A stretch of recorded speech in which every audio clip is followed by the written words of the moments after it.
Welcome back, children. I hope all of you enjoyed your holidays. Now, we have to be back at work, though Corona is doing its worst. Today, I'll start a new lesson, The Enchanted Pool, written by C. Rajagopalachari. At first, I'll introduce the author in front of you. Chakravarti Rajagopalachari was an eminent Indian politician, freedom fighter, statesman, and lawyer. He was the last Governor General of India and the first Indian to occupy the post. He was born on 10th December 1878 at Thodappally in Tamil Nadu and died on 25th December 1972 at the age of 94. Educated from Presidency College, Madras, he wrote in both Tamil and English. He received Sahitya Akademi Award for his writing in Tamil. He was awarded Bharat Ratna in 1954.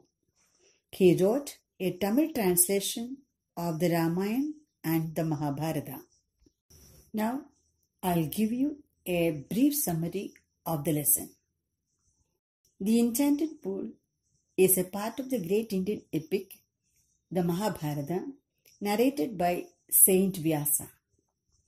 The Pandavas were sent to an exile of 12 years by their own cousin brother Duryodhana.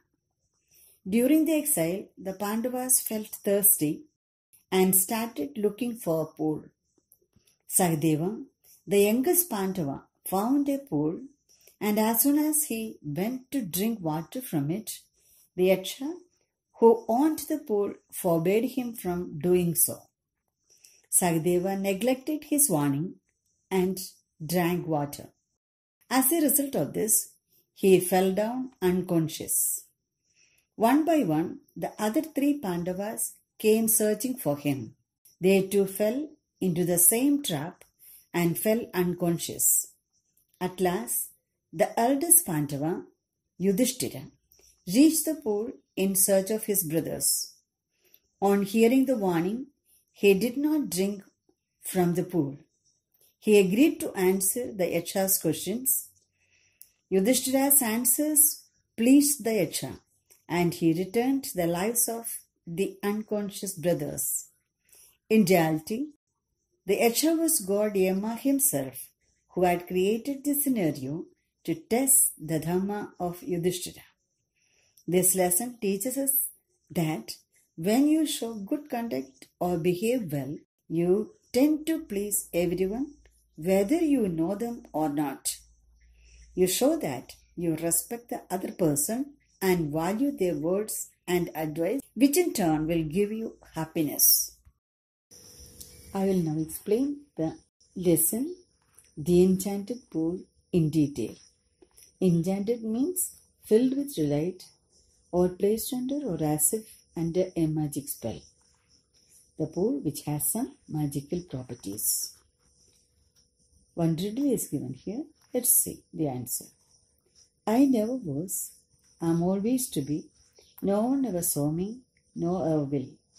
And yet I am the hope of all to live and breathe on this earthly ball. You have to tell, who is this I here? I here is tomorrow. Tomorrow's will never come. Let's read a story from the Mahabharata that reflects the wisdom of Yudhishthira. The stipulated period of 12 years was drawing to a close. One day, a deer was rubbing itself against a sage's fire-kindling mortar, and as it turned to go, the mortar got entangled in its horns, and the frightened animal fled wildly with it into the forest. In those days, matches were unknown, and fire was kindled with pieces of wood by mechanical friction. The stipulated period of 12 years. In the part of the agreement between the Pandavas and Kauravas, the Pandavas were supposed to be in exile for 12 years. And that period of 12 years was drawing to a close, means it was going to get over. One day, a deer was rubbing itself against a sage's fire-kindling mortar, One day what happened? A deer was rubbing itself against a sage's fire-kindling mortar. Who is a sage? A wise and learnt man is called a sage. And fire-kindling mortar means the fuel wood used to ignite fire. So, a deer was rubbing its body against the sage's fire-kindling mortar. And as it turned to go, the mortar got entangled in its horns. It was about to go. That time, when it turned, the mortar got entangled in its horns. And the frightened animal fled wildly with it into the forest. And the animal got frightened and it ran into the forest wildly. In those days, matches were unknown and fire was kindled with pieces of wood by mechanical friction. Matches were not there in those days. And how fire was kindled or ignited? By rubbing two pieces of wood or stones. In those days, matches were unknown and fire was kindled with pieces of wood by mechanical friction. Alas, the deer is running away with my fire kindler, shouted the sage and rushed towards the Pandavas for help in his distress. When the sage saw the deer running away with his fire kindler, he was shocked. He shouted, he rushed towards the Pandavas, asking for help to get his fire kindler back. The deer is running away with my fire kindler, shouted the sage and rushed towards the Pandavas for help in his distress. Extreme worry or agony is called distress. The Pandavas pursued the animal, but it was a magic deer which sped in great leaps and bounds, decoying the Pandavas far into the forest and then disappeared. Worn out by the futile chase, the Pandavas sat in great dejection under a banyan tree. Nagula sighed, "We cannot render even this trifling service to the sage. How we are degenerated," he said sadly. The Pandavas pursued the animal. Pursued means followed the animal. But it was a magic deer. It was not a normal deer. It was a magic deer, which sped in great leaps and bounds. It ran so fast that they could not catch it, decoying the Pandavas far into the forest and then disappeared. Decoying means misleading or inducing. The animal took the Pandavas far deep inside the forest, far into the forest, and then disappeared. Worn out by the futile chase, the Pandavas sat in great dejection under a banyan tree. Worn out by the futile chase, being tired of such a way they ran, but it became useless or pointless, and they were very sad of it. The Pandavas sat in great dejection under a banyan tree. They were very sad and they were in a depressed state and sat under a banyan tree. Nagula sighed, "We cannot render even this trifling service to the sage. Such a simple service it is. Such an unimportant service it is. We cannot render or provide this service also to the sage. How we are degenerated," he said sadly.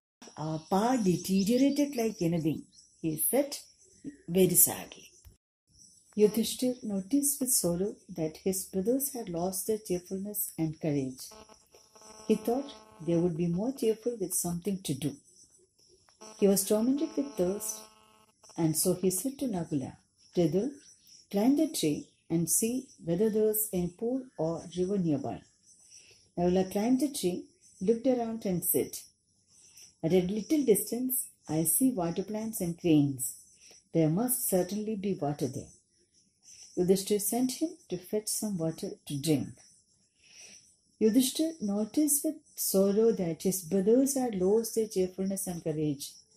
Till now they were okay, but now they are losing their cheerfulness and courage. They were very courageous before, but now he noticed that they are not so cheerful and courageous now. He thought they would be more cheerful with something to do. He thought that if they do something, they will become more cheerful. He was tormented with thirst, and so he said to Nagula. He was tormented means he was afflicted with thirst. He was very thirsty. And so he said to Nagula, "Brother, climb the tree and see whether there's any pool or river nearby. Whether a pool or a river is there nearby or not, you please climb up the tree and see." Nagula climbed the tree, looked around and said, as Yudhishthir told him, he climbed up on the top of a tree and looked around and said, "Little distance I see water plants and cranes. Not far from here, I can see water plants and cranes. Cranes and water plants are there. That means there will be water. There must certainly be water there. Surely there will be water." Yudhishthir sent him to fetch some water to drink. Then he told him, "You please go and get some water for me to drink." Rest of the lesson I'll discuss in your next class.